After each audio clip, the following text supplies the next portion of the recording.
Hey guys, இன்றைக்கி வந்து என்ன இன்ஃபர்மேஷன் தெரிஞ்சுக்க போகிறோன்னு பார்த்தீங்கன்னா வச்சுக்கோங்களேன், நம்மளுடைய ஃபோட்டோவில் வந்து பார்த்தீங்கன்னா வச்சுக்கோங்களேன், எப்படி மிரர் வந்து ஆட் பண்ணலாம், ஒரு டேமேஜான மிரர் வந்து எப்படி ஆட் பண்ணலாம் தான் தெரிஞ்சுக்க போகிறோம். மொபைல் வந்து பிக்சாட் வந்து ஓப்பன் பண்ணிக்கோங்க. ஓப்பன் பண்ணிட்டு எடிட்டிவ் ஃபோட்டோ வந்து ப்ரெஸ் பண்ணிக்கோங்க. ப்ரெஸ் பண்ணிங்கன்னா பேக்ரவுண்டை வந்து செலக்ட் பண்ணிக்கோங்க.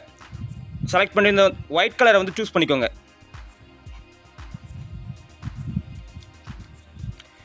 சூஸ் பண்ணிட்டு இப்போ வந்து ஆட் ஃபோட்டோ இருக்குல்ல, அதை வந்து ப்ரெஸ் பண்ணிக்கோங்க. ப்ரெஸ் பண்ணிங்கன்னா உங்களுக்கு வந்து எந்த ஃபோட்டோ வேணுமோ அதை வந்து இங்கே செலக்ட் பண்ணிக்கோங்க.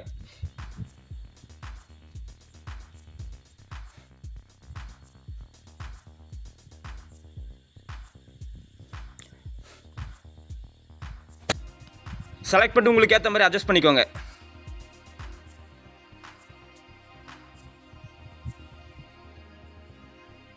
அட்ஜஸ்ட் பண்ணிட்டு என்ன பண்ணலான்னு பார்த்தீங்கன்னா வச்சுக்கோங்களேன், ஸ்டிக்கர்ன்ற ஆப்ஷன் வந்து ப்ரெஸ் பண்ணிக்கோங்க.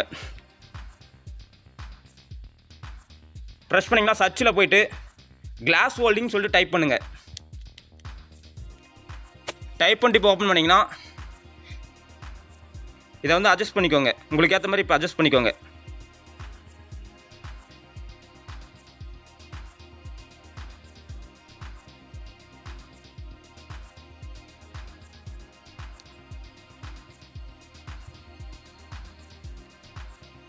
அட்ஜஸ்ட் பண்ணிட்டு இதில் வந்து பார்த்தீங்கன்னா எஃபெக்ட்ஸில் வந்து உங்களுக்கு பிடிச்சதை வந்து செலக்ட் பண்ணிக்கோங்க.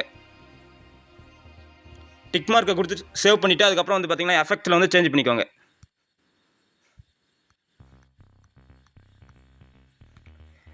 சேஞ்ச் பண்ணிட்டு உங்கள் ஃபோட்டோ வந்து ஷோ பண்ணிங்கன்னா இந்த மாதிரி நீங்களும் ஃபோட்டோ வந்து எடிட் பண்ணிட்டு அதுக்கப்புறம் வந்து சேவ் கொடுத்துட்டு உங்களுடைய ஃபோட்டோஸ் ஆப்பில் வந்து பார்த்தீங்கன்னா வச்சுக்கோங்களேன், உங்கள் ஃபோட்டோ வந்து ஷோ பண்ணிங்கன்னா வேறு லெவலில் இருக்கும்.